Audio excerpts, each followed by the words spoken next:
would rather keep them outside the castle than in the home. No, that doesn't mean I disrespect them. Quite the opposite.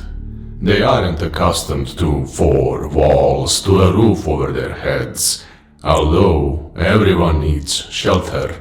Especially them, since they turned their backs on the Camarilla, which can only be good for the dog heads.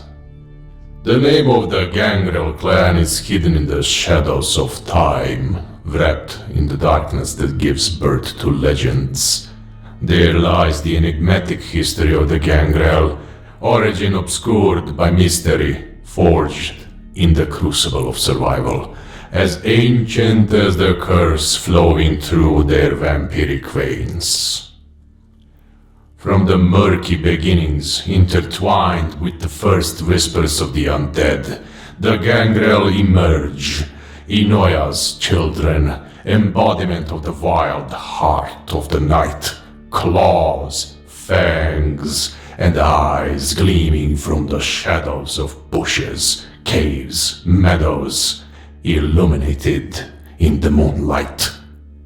Some say they were born from the union of wild bloodlines, merging with the darkness drawn by primal forces lurking in the nocturnal abyss. Others claim Inoya copulated with a pack of beasts, giving birth to them and the werewolves. I would really like to know what they think about that. Nevertheless, I must admit, over all these centuries of my existence in the night, I have heard dozens of stories, and none seem true to me. And Gangrels prefer it that way. Or they just don't care. As the centuries passed, the Gangrel were drawn to the fringes of civilization, where the wild echoes with the wild spirit pulsating through their accursed hearts. No grand society embraced them. No intricate political weapons snared them. Instead, they embraced the solitude of the open road and communion with the primitive forces that whisper and growl through the night. Their signature lies in their obscure alliance with the beast, coexistence and symbiosis with the primitive darkness, rejected by most other clans. Protean, the discipline that allows them to shape and meld with the essence of the natural world, grants them powers beyond the comprehension of those ensnared in societal chains, though not nearly as artistically liberated as our ability to mold flesh, skin, and bone like clay in our hands. Still, you'll recognize them easily. Every time the beast seizes them, it leaves a trace. A wolf's snout, a red eye, the ears of a creature, a jaw that can no longer hide, claws. Many elder members of this clan increasingly resemble Pricolici rather than vampires, and that's a condition that cannot be changed. Believe me, young one, I've tried. Nomads wandering through the fabric of time, the Gangrel's very existence testifies to the power of survival and adaptation, liberated from the complexity that entraps other undead.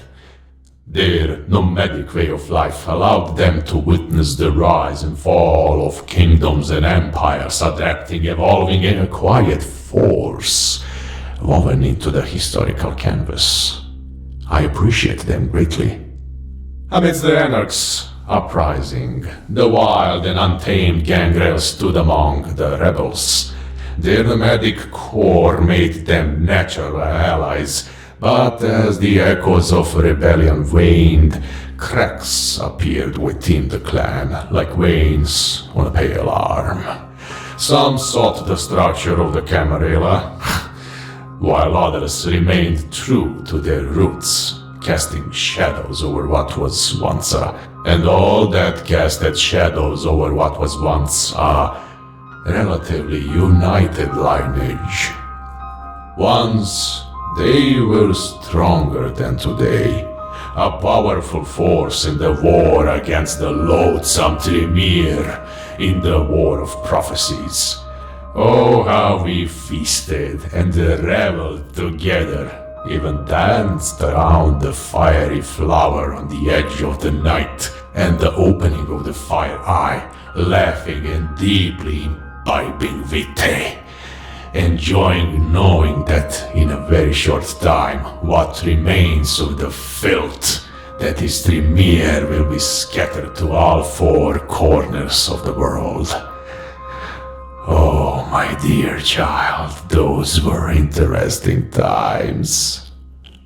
Perhaps another night I'll show you some of the spoils that still hang around on these walls full of history in my home. True, I must admit the Anarch uprising ruined some of my plans, but there's no use pouring the wine of life over yesterday. As time passed and people raised their cities more and more, there were fewer forests and meadows left for the Gangrel, who until then had silent, shall we say, agreements with moon beasts here and there. But as the hunting territory became smaller, the Gangrel had to enter the cities. Many were lost then, disappearing without a trace. Perhaps experienced the end of their unlife. Perhaps still lurking in a few wild places that remained.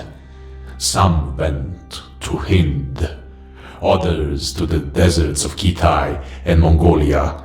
Others dared to cross the seas and seek the New World, or Africa. Except Beckett, who found life among stone walls, the beds of people, and factories, or rather universities, suitable for him.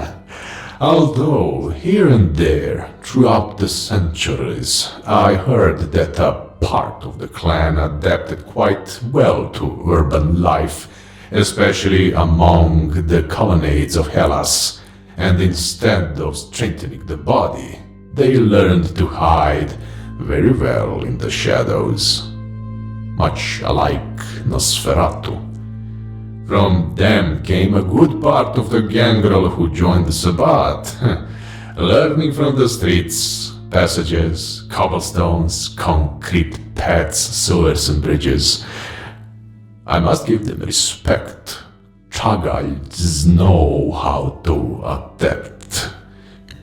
However, their nature as independent Cainites is such that in these modern nights, Gangrel survives scattered like ghosts around the world.